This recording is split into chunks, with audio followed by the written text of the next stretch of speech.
are put before the delegates at the National Convention and debated. And if those work rules, or excuse me, if those resolutions pertain to the national agreement or the work rules and are adopted by the convention, then they become the official bargaining position of NLC. Okay. The Constitution, our Constitution, says that the delegates of the convention are the supreme governing body of NLC. Between conventions, the NLC Executive Council, which is the 28 members, are the governing body, right?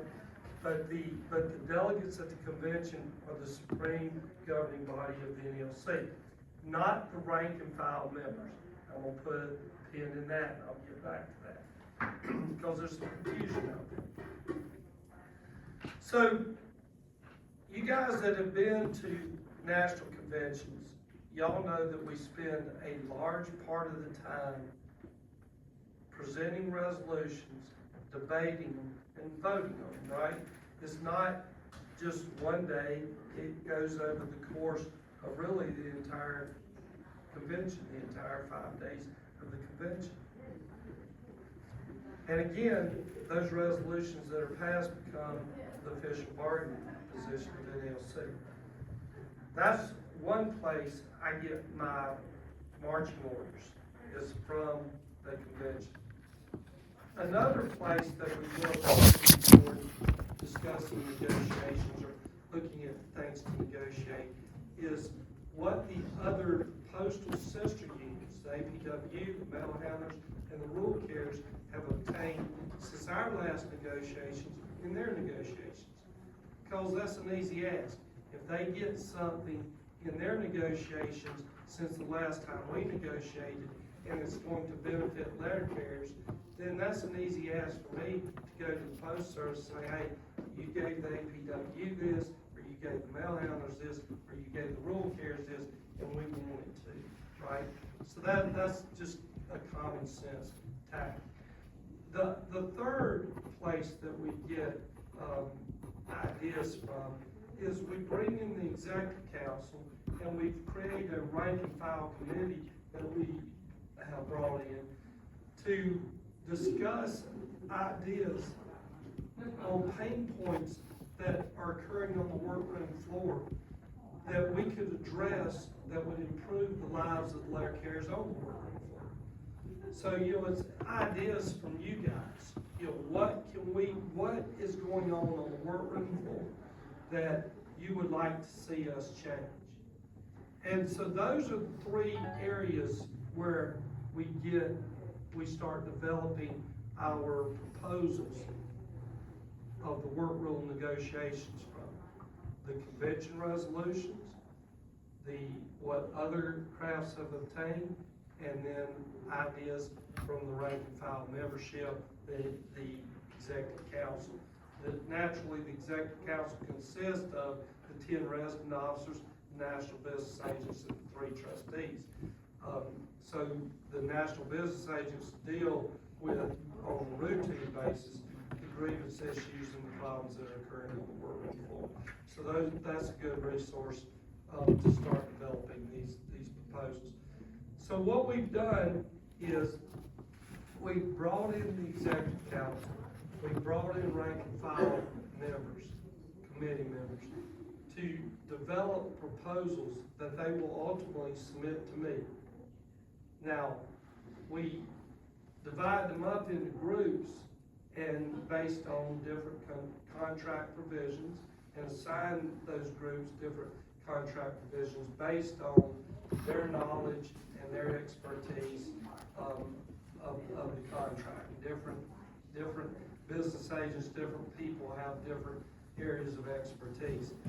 So they assembled, they just had discussions, numerous meetings, and from that they developed proposals.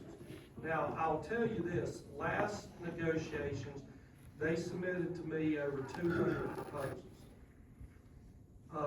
Prior to that, we did something similar back during President Orlando, even going back prior to President Orlando and President Young.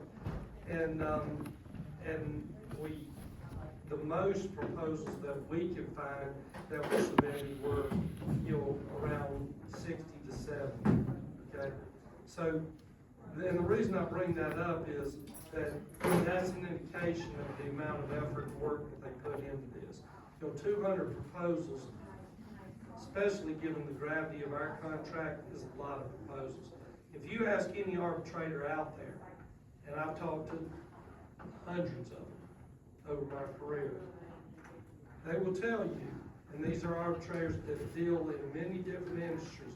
I've been before arbitrators that arbitrate for the National Football League, for SAG-AFTRA, the Screen Actors Guild, the Writers Guild, all types of industries, teachers union, all types of different industries. And they will tell you that our contract is one of the most complex contracts that they've ever seen. Because we don't just have a national agreement. Our national agreement incorporates all these handbooks and manuals. Who knows what an M39 is? It incorporates. Who knows what an M41 is? It incorporates. Who knows what an employee labor relations manual is? It incorporates. And on it, postal operations manual, on and on and on and on. So for us to sit there and come up with this level of proposals, or not us, I'm not a part of it. They do that. They submit me. They have the hard job. I have the easier job. Lets you know the dedication that they have. And Dave T. Garden, who's your MBA, is part of the executive council and works on this. And but that's the level of dedication they have. That they are coming up with this number of issues that they think will improve your lives on the work. So it's something that I don't want anybody to underestimate their dedication and the seriousness of this. Because if you do, you're wrong. Okay? You're just absolutely wrong. Get in that contract and you come up with 200 proposals. I'll challenge it. It ain't gonna happen. 200 serious proposals. Okay? So what happens next is, and so again, last time around they came up with over 200 proposals. We brought them back up, and they're doing this, they went through this exercise again. They're getting ready to submit them to me. And what I'm hearing is that they have come up with more than 200 proposals again, which, is one hell of a challenge for me, but, I welcome it. So, and some of these proposals overlap. I'll give you an example. We had several committees dealing with various, parts of the contract. Like one committee would have Article 41, another committee would have Article 12, another committee would have Article 7. And so you get some overlap there. And one of the overlapping consensuses is that there's a general view that the 204B program is something that we don't like as far as the way it's currently structured. So, and that's just one example, but so what I'll get is, out of those 200 proposals, I'll probably get 10 of them dealing with the 204Bs, right? And everything from getting rid of the program completely to, their ability to go to retain seniority in the craft, their ability to bid on assignments, all that type of stuff. So, so I have to kind of merge all that together and just kind of mesh it together and figure out, okay, what can I develop out of that will be a proposal that has a likelihood of us being able to achieve. So let me talk about that for a minute. How many of y'all have ever bought a car? Everybody in this room just about? Okay, good. So when you go in to buy a car, the dealer knows what he wants for it, and you know what you want to pay for it, right? How many of you have been able to go in and tell the dealer this is what I'm gonna pay, and Douglas says, so. He probably got screwed. Because if he's willing to jump on board with it that quick, he probably could have got it for cheaper, right? So, well, I would beg to differ. But, so again, that's a negotiation, and that's what I do. So you go in and say, okay, I want this car, but I'm only willing to pay $20,000 for it. The dealer says, well, I want $30,000 for it. And that's where the deal starts. And you start going back and forth, and then they bring in, we can do something with the warranty, extended warranty, or we can do something with adding additional service to it, so your first 3 services are free, or we can do something with if you ruin your rims or your wheels by curbing it, then we'll replace them. There's all these different. We'll give you life insurance on it, so that if you die before you pay it off, your family doesn't have to pay it off. The life insurance. So there's all these different elements, right? Do y'all understand what I'm saying, or am I speaking a different language? Okay. So same way in Omaha as it is in Georgia, right? Okay, good. So that's the same thing that goes on at headquarters. I go in naturally, and I say, look, I want everything in the kitchen sink. And the post service, what are they going to say? Y'all think they're going to say, yep, you got it, Paul, thank you. We'll see you later. You'll go ahead and write it up. We'll sign off on it. No. How many of y'all have participated in LMAU negotiations? Same thing with LMAU negotiations, right? You go in there, you want, one of the common threads of LMAU negotiations is annual leave, right? So you're at 12%, we want 15%, post service wants 10%. Now the dance starts, and you gotta figure it out, right? So that's the same way it works up there. So again, what we use to guide us is what the Supreme Governing Body has approved through the convention, through resolution, what other crafts have obtained, and what we think may be beneficial to laborers. So let's talk about a little bit about this last contract. And I'll use a couple examples. So the overtime desired list, 2 overtime desired lists, right? We got that now, right? Y'all know where that came from? You think Paul Barker came up with that? No. It came from a resolution, the National Convention. The delegates at the National Convention made that issue, and they asked that we try to acquire 2 overtime desires. One for day off only, and one for regular work day only. 85G. Everybody know what 85G is? Working beyond 1260. A lot of history there. We've had 2 different arbitrators rule on that. We had Menthol and we had Snow, 2 national arbitrators.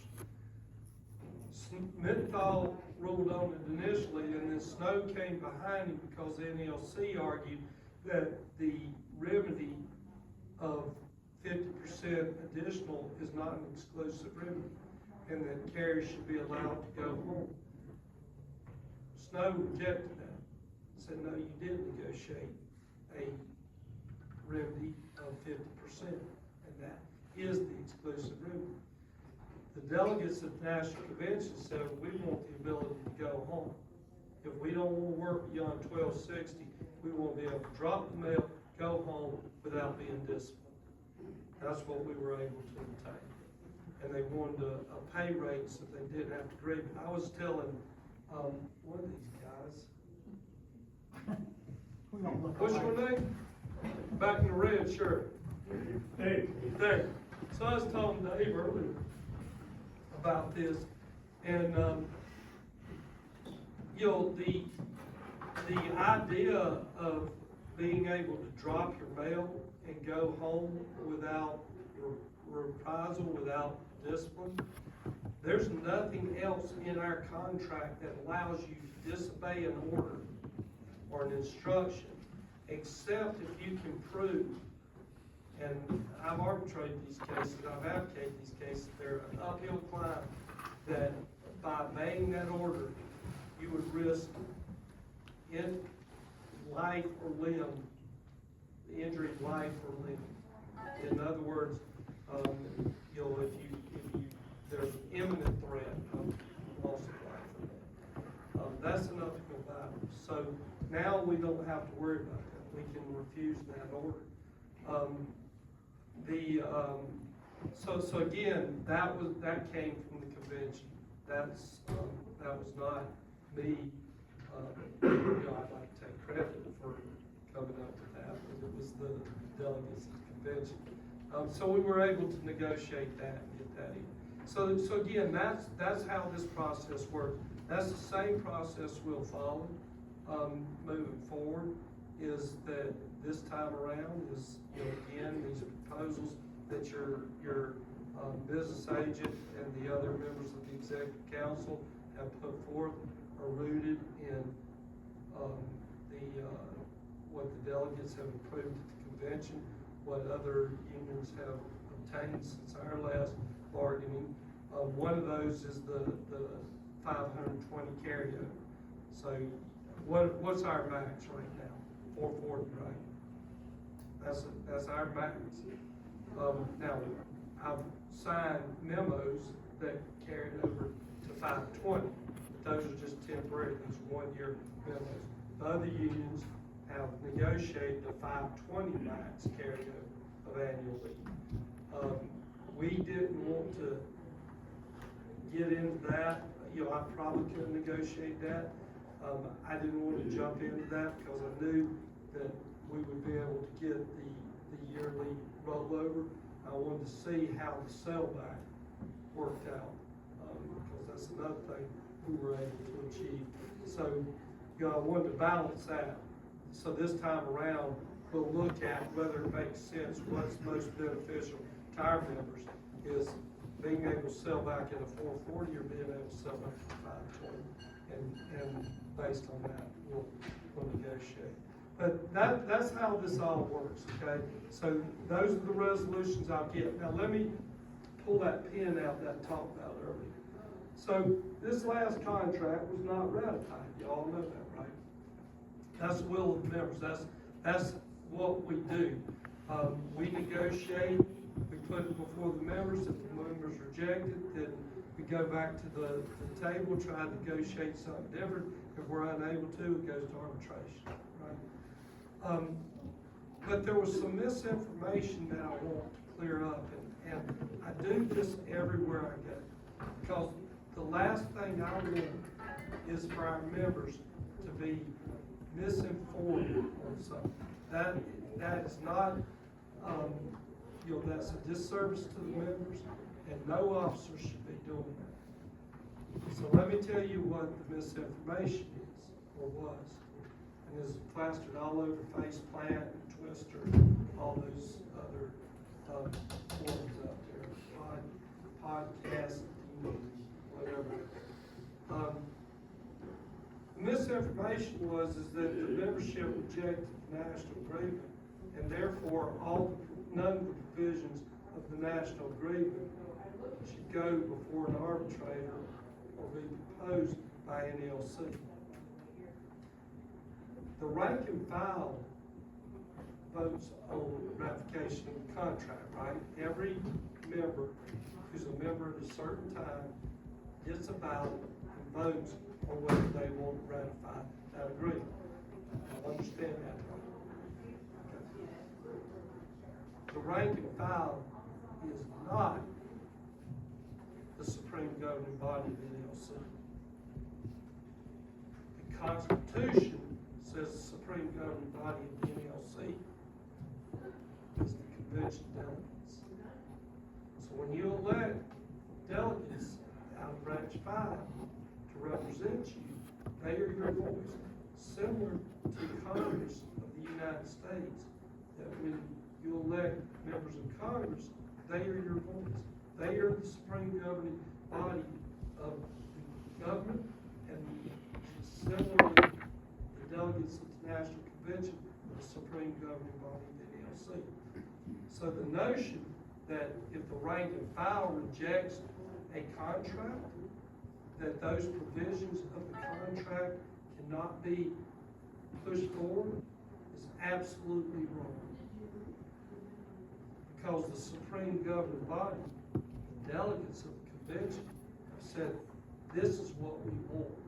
And our Constitution says that that becomes the official bargaining position. There's no comma except if that's not ratified by the membership. Now, what else do we debate at the National Convention? Constitutional amendments, right? So if anybody don't like what I just said, then you can take it up at the National Convention as a constitutional amendment. But what I just said is the facts of the freaking Constitution. So you can't say we're going to set aside this part of the Constitution because we don't like it right now, right? You know how it's worded in this instance. But we're going to accept the rest of it. You either have to change it or you have to accept it. And that is what it is. Okay, so I just want everybody to understand, because again, there were national officers that were putting that misinformation out, saying that we shouldn't be, these work rules should not be going forward. It's bullshit. Those work rules are official bargaining positions of the NLC based on the supreme governing body telling us to negotiate. If I was able to obtain one of those resolutions, achieve one of those resolutions, and I did not do that, y'all need to bring me up on charges, because I'm not doing the job. Okay? So that's where we're at with all that. So I just want everybody to be clear about that situation, all right? So that being said, going forward, again, we've got all these resolutions that are coming at me. I will start putting those together. I've already began communications with my counterpart at the Post Service to start the process of having meetings. What we did last time, what we'll do this time is, we flood our weeks with meetings. We'll generally have a schedule starting out of at least 3 days a week that we meet for a couple hours and discuss past resolutions, and that sort of thing. He and I have started those informal conversations already. I am trying to get a sense of where he's coming from. Just to let y'all know, Post Service is going to attack our grievance arbitration process. They think step B is not the way to go. They don't like precedent-setting decisions at step B. The reason they don't like precedent-setting decisions is because it results in escalated remedies. So they're going to attack that. Okay? There's other things that they're going to attack within the grievance process. I fully expect they're going to try to expand their ability or flexibility to farm out our work. There's a lot of places around the country where you can't hire letter carriers due to the economic issues. San Jose, California, Key West, Florida. I'm from Region 9.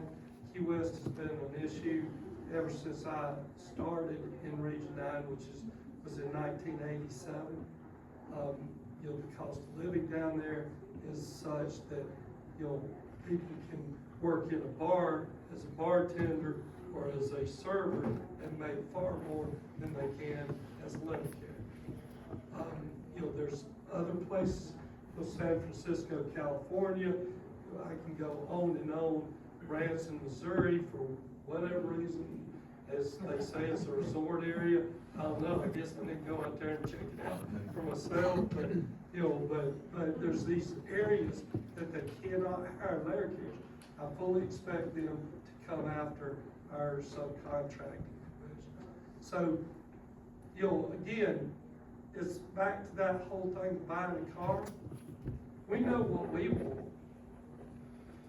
But in a negotiation, you're not gonna get everything you want, and part of what your job is to keep them from getting everything they want. Because there's shit they want that will be damaging to us. And so again, my job is offense as well as defense. How many of y'all football fans? Go Steelers. Yeah. I ain't gonna say go Falcons, cause they suck. That's where I'm from, but anyway. What's your team right here? We don't, we got the corn huskers. What, you got Raiders, is that Raiders? Chiefs. It's the Chiefs or Broncos, Green Bay. depending on who's good. Or Green Bay, yeah. Alright, well, I like Chicago right now. Oh, yeah. it ain't the Falcons, is it? Anybody in here a Falcons fan? Okay. I'm me either, so, you know, even though. But, you know, but again, you know, you're playing both offense and defense. You can't just focus on what we want, you know. That's kind of like your children at Christmas time, you know. What's under the tree for me, because that's all I care about. You have to play defense, so keep that in mind. Yes, ma'am. So do you have an insight, or what are your thoughts on longevity of the postal service? Not getting busted up and. Yeah, that's a good question. You know, I think my biggest concerns, you know, I think the Post Service is a viable institution long into the future. There's nobody that can replicate our network. They've tried, you've had UPS, FedEx, Amazon. You know, the cost to replicate our network is out of reach. So that's huge. My concern is that we create an environment, and social media has, I guess, some good points. I don't know what they are, but they have a lot of bad points. Because it's basically putting all your dirty laundry out in public view. And so Flowers in the front yard, okay. Huh? Or the flowers in the front yard. Yeah. You know. So, you know, so when we do that, a lot of people, I see a lot of posts out there, and I'm thinking, you know, if this was just going to the family, okay, whatever, you know, you got a little dysfunction in the family. But the problem with social media is it ain't restricted to just the family. It goes Are out you worried about Trump every doing something to the post office? I'm worried about Congress getting involved in the Post Service. They've done that before, and, you know, there are forces out there naturally that don't want us to succeed, that have animus against the Post Service. And if we fuel that fire, if we throw gas on that fire, you know, we're causing the problem. So I think we have to be very careful as to what we make public versus what we keep private. Impossible to keep things private. Well, if you're going to post it on social media, you're exactly right. You know, Somebody somewhere took a picture of it. Somebody's got a camera. So it's harder and harder, and that, so to answer your question, I think as an institution, based on our infrastructure, based on our network, yeah, I think we're viable, but I think we can self-destruct. I think we can tear ourselves apart, and we gotta be careful about that. There's got to be some governor on what we put out there.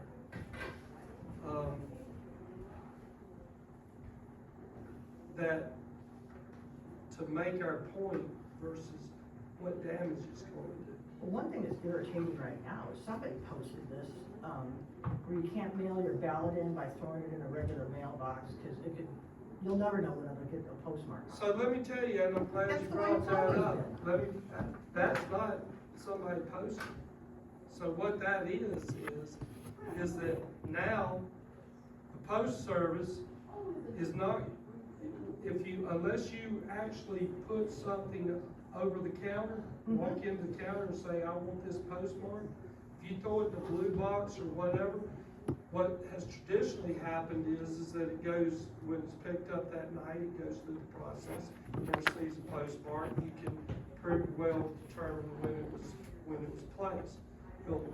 And let's use ballots as an example, mail out voting. So they'd have collection boxes, if you put it in that collection box by a certain time, then you were guaranteed to get a postmark, and that would establish that you made the window for that Right.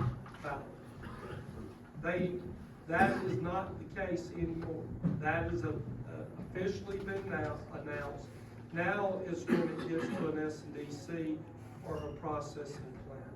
So now, if you drop mail in a collection box, you have no guarantee that that's going to be postmarked that day. If a letter carrier picks up mail at a business, they have no guarantee it's going to be postmarked that day. The only way they know it's going to be postmarked that day is if they carry it into a window. So what does that do? Voting by mail, it erodes it, right? Yeah. Because now you don't know whether it's today or 5 days from now that it's going to get that postmark. If it's 5 days from now, your ballot's not going to get counted. Right. If it's today, it is. So you just eroded the confidence. What about legal documents? Legal documents, lawyers send stuff and there is considered as being served based on that postmark. And they have windows that they have to meet. If they don't know when that window is, when that's going to be postmarked, they have no confidence in it, right? So it's eroding their confidence. Financial documents, same way. This is a huge issue. And it's, but that's official. That ain't somebody posting something. That is the post service is taking that position. Great. Yeah. That's not violating any article in the contract? It doesn't violate any article in our contract. Whether or not it violates certain other regulations is up for debate. And I'm sure there's going to be court cases filed against it. But again, you've got people out there and people within our own institutions that are working against us. We've got to be careful that we don't add fuel to that fire. And again, when we're sitting out here and putting stuff that is not well thought through on social media, we're adding fuel to the fire. You mentioned about the used car or the buying a car analogy, and I'm gonna have to say that's not quite right because you don't have an arbitrator in there negotiating with the two of you.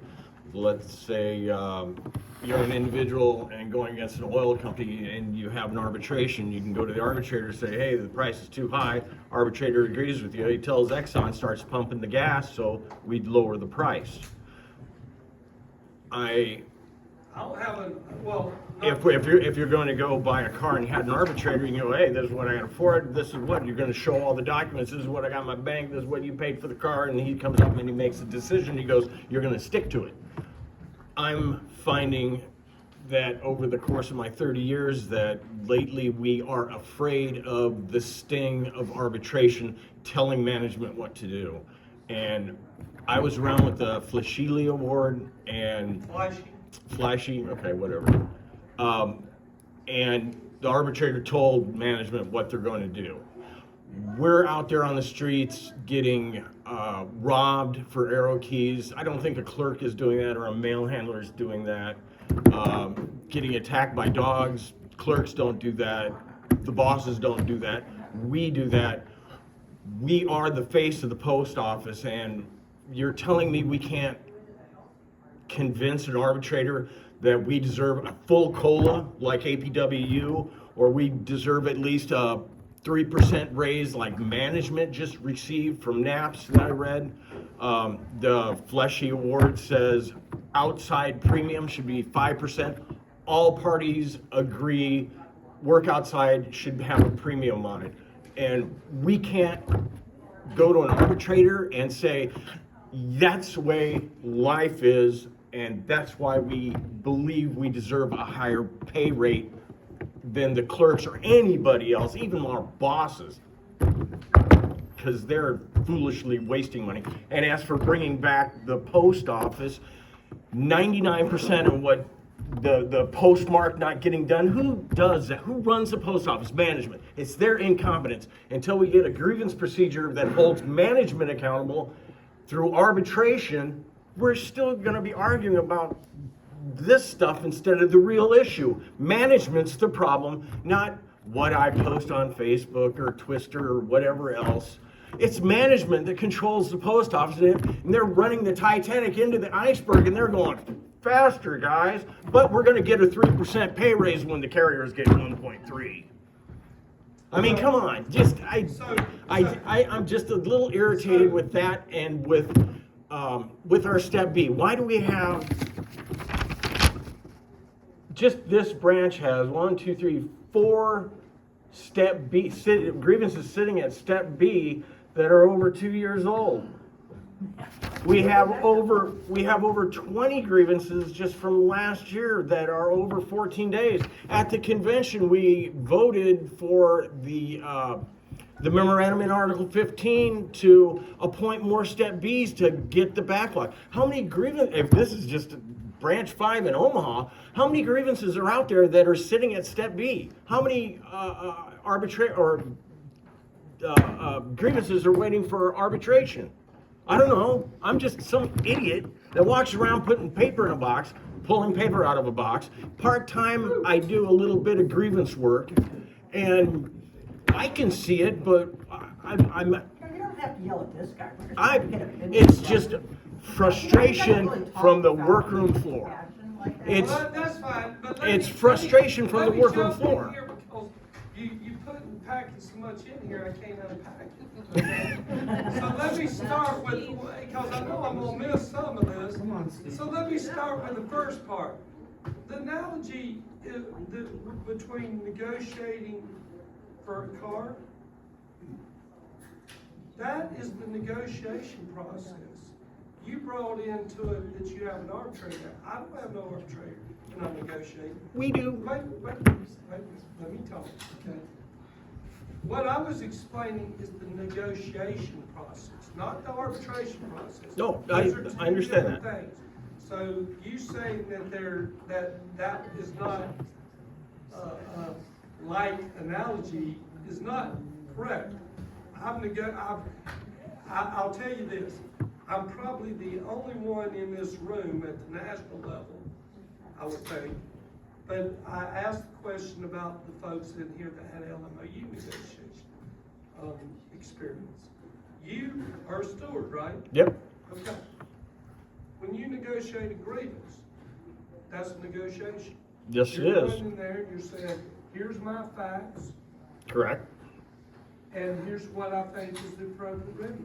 Correct. Management is coming in saying, well, this is what we feel the facts are, and this Correct. is what we think the outcome should be. That's a negotiation. You ain't got no arbitrator sitting there. Have you ever had an arbitrator sitting in your informal or formal step A's? No. No. Okay, good, because if you did, So we- I'd have a whole problem with that, so So- that ain't our process. So So we got 180 days, and then we got the cooling off period, and then we go to arbitration. But Vince Sombrado did, and he kicked management's butt. We had a contract for 11 months. But listen to me, let me explain, okay? Let me talk to you about what you're saying. So in the negotiation process, I was explaining the negotiation process. Correct. Doesn't involve an arbitrator. That's down the line. Yes, we have the ability, based on our contract, to engage an arbitrator if we cannot negotiate. I didn't say shit about arbitration. I was talking about negotiation, Correct. okay? So you brought in arbitration. Just like you at the informal or formal A level, whatever you're at, you don't have an arbitrator sitting there with you. Correct. That's down the line. I have to present my case to Right, management just exactly like the same way it goes to arbitration. Just like I do when I'm trying to negotiate provisions y'all are asking for. I present my case, this is what we're asking for, this is where it's going to benefit the post service, this is where it's going to benefit, the letter carriers, this is, this is why I think we should get this, okay? That's negotiations. Correct. You brought in arbitration, I didn't bring in arbitration. Let me talk about arbitration though, since you brought it up, work rules. Sure. Vince Brado never negotiated work rules in arbitration. He was too smart to do that. The reason, or take work rules to arbitration. The reason being is we've had one craft that has done that in the post service, and that's been the APW. And when they did that, when they put work rules on the table, along with the economics, guess what happened? The arbitrator said, yeah, we'll give you the work rules and we're not gonna pay you shit. Because they're splitting the baby. The arbitrator's job is to balance the scale. There's this idea out there that the arbitrator is supposed to, be some kind of, light in the darkness. That is not what the arbitrator's job is. The arbitrator's job is to balance the scale, the national arbitrator. So if you take work rules and economics to an arbitrator, 9 times out of 10, the arbitrator's going to say, we will give the craft the work rules they're looking for, and we'll give management the economics. So let me ask you this. Do you want to trade Article 8 provisions for pay increases? Tell your brothers and sisters that you're willing to do that you're willing to say, okay, you give me the Article 8 stuff, and I won't take a wage increase. Because if you do, they probably gonna throw you out of this room. Well, I'm just then, saying. well, yeah, I will agree. That is a point. Then how did Sombrado do? Sombrado did not do that. Sombrado negotiated. Sombrado and every president after Sombrado has negotiated economics, not work rules. Okay. Okay? We can't do that now? That's what we do now. Okay. Has arbitrated economics and negotiated work rules. That's what we do. That's what, that's the exact same thing we did. I just went through the negotiation process of the work rules. Right. Where they come from. It's not Paul Barter making up a bunch of shit. I get it from the convention delegates, the resolutions that are passed. I get it from what other crowds have obtained since we last negotiated, and I get it from what the executive council and the committees come up with that they think would improve the work lives of letter carriers. Right. That we negotiate in a vacuum. It's not me negotiating that along with economics, because that's when you get into a serious horse trading that you don't want to be in. I would agree with Because that. they would say, okay, you want 1.5, you get no overtime provisions. I want, you don't want that on paper. So again, we negotiate work rules. Work rules are set aside, and then the economics are negotiated. If we can't come to terms on the economics, then that's when we obtain a national arbitrator, and the national arbitrator, we limit them to only what we put before them, which is only the economics. Because if we put work rules in front of them, we're going to balance the scale, and we're going to lose out on dollars. It makes no sense, and that is a proven fact. Then that's what we should do this next time if we don't get anything close to And what that is management or the full that's pool is. what I agree with you 1,000%.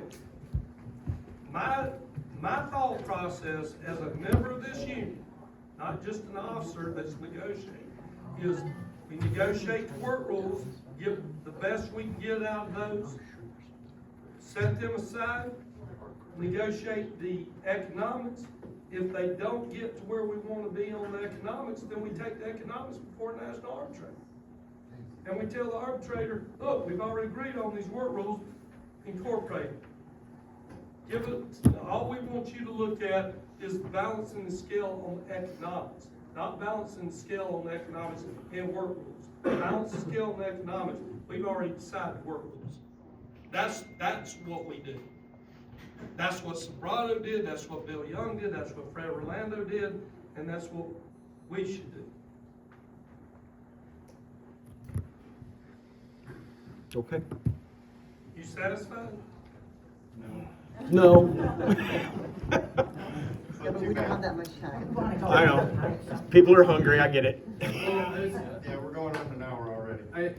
I did think, the second question that he had was something that I kind of had questions about, which is the backlog of grievances in step B. Yes. Because it affects everybody, steward down, and that one is. The step B process has been bastardized, and, you know, and until we got to find a way to fix that.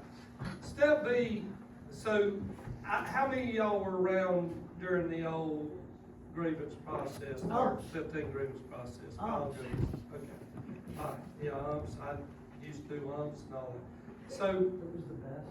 the only difference, the only significant difference is you got step one, informal labor, same damn thing. Step two, formal labor, same damn thing. Step three was where, you know, umps was involved in that, but, you know, I used to do that where we would go, somebody from the business agent's office would meet with somebody from, usually it was area labor relations, and you would sit down with grievances from all over the area and the region and try to resolve. That's basically what step B is. The significant difference is that step B, the resolutions were made to be precedent setting. Why is that? The reason is that precedent setting, those precedent setting decisions should be applied to future grievances dealing with that issue so that they were resolved at the local level and never made it to step B. That was the reason. Both sides have bastardized precedent setting. What's precedent setting mean? Precedent setting means it only deals with remedy. You can't have a precedent setting decision on whether something violates the contract or not. And the reason is the local levels don't have the authority to work outside or add to or take away from the national agreement. Only the national parties do. So in Article 8 violations, in Article 8, if you work a non-ODL in lieu of an ODL, when the ODL was available, that is a violation of the contract. That is what we negotiated. No party outside of the national level can change that, okay? Right. So what's precedent saying is what's the remedy when that happens. That is what's precedent saying. How have we bastardized it? The union or management? Both parties have. How can I as a steward bastardize it when management's the one that controls the workroom floor that makes it? When the step B decision, and I was on the step B team, okay? Mhm. I've been at every level of the grievance process. Okay. When step B says for non-compliance, the remedy is $50 in this installation, that is $50 forever. That is a precedent-setting decision. What the union has done is come back and said, well, it continues to go on, so we're going to bump it up to 75, and then 100, and then 150, and then 200. That's not precedent. That is in defiance of precedent setting. Precedent setting is once a remedy is set for violation, that is the remedy for that violation. The reason that was put in place back in the day was because to take away all that ambiguity and all that decision making. And okay, the step B team said $50 a remedy. We did the same thing again, $50 a remedy. We do it 20 more times, $50 is a remedy. Now, what management has done is entered into a bunch of stupid ass decisions, settlements. I've got a settlement right now that I'm dealing with out of Region 6, where a manager signed an agreement in an office that has 11 layer carriers. Because they didn't wash the trucks in 14 days, they're paying them $1.6 million each. Ooh. They just made each layer carrier a millionaire. Manager Steve, signed you're at the off on wrong, that. you're at the wrong. Manager signed off on that. That's my next grievance, truck washing. Come on, Steve. So. You gotta work parties- something. Both parties have bastardized the process. We got to strip away from that. And look, I'm not saying that Chuck in branch 5 has done that, or you as a steward, or the rest of them. But what I'm saying is that the process was designed so that when a step B decision was cut for an installation, that remedy applied to future grievances. And that's what the language says. If you read the language, go back and read the memo, I'm- the step B memo and all that. And the intent was that it would resolve future issues. You can't resolve future issues if the damn needle keeps moving. If management were to keep their word and follow the contract, we wouldn't be in this. If management keeps the word and follows contract, we ain't gonna have meetings like this anymore, because there'd be no reason for a union. I would agree with you on that, but they keep breaking they violate That's the it, nature of management. then what's gonna make them stop except an escalated remedy? No, Not- escalated no. remedies don't make them stop. I've got I've got $1.5 million and they Well, still ain't washing. if that's the case, then why do you care if we file grievances that have an escalated remedy? If we're getting rich, I ain't said I care what you do. I'm just explaining to you. You asked me. You asked why that- there's- You asked me why there's grievances backlogged. The reason they're not backlogged is because they're not being settled, because the parties are not willing to follow the step B parameters. If they did, they would be settled. So And let it's me- both parties. well, Management saying, no, I ain't selling it. I don't care what you got, what the president's saying remedy is. I'm not selling for that. if you have one So party that that's won't negotiate with you because they're going to do whatever they want and file a grievance, I don't care, it'll go to step B because I'm not gonna settle it. In formal A, I'm not gonna settle it. They go to step B and then it sits there because of management breaking the contract, not. Management ain't gonna quit breaking the contract. So then we need to escalate the remedy. You said you've been here 30 years. Yeah, we're, Have you ever, in your 30 years, have they quit breaking the contract during any period of that 30 years? absolutely not. Okay, well, they didn't do it 30 years prior to you, and they ain't gonna do it 30 years after you. Then we should get paid for them breaking the contract. So that's why you got stewards, that's why you got a union, that's why we're all here doing this. Yes. I mean, I guess all that stuff is kind of decides the point for my question. I understand the talk there, but is there any like in the immediate future, is there any solution that's being worked on at the moment that we could? We are, and that's the point that has to be addressed, is what's being done to get us back on track. And I flew in from DC today. I had a layover 2 hours in Charlotte, North Carolina. I spent an hour and a half with my counterpart, Jim Lloyd, who's labor relations. He's second from the top at labor relations at Post Service headquarters. And that was the topic of our discussion for the majority of the time. We've got to figure out a solution. Those of you that were around back in the day when we went from when we changed from the Article 15 process to Step B, and I know I can tell either either you're hiding your age or you're young. No, Yeah. So you weren't around back then. No. But back then, the grievance process was broken. I did advocate work. I did arbitrations where I represented employees that have been out on removals for 5, 6, 7 years.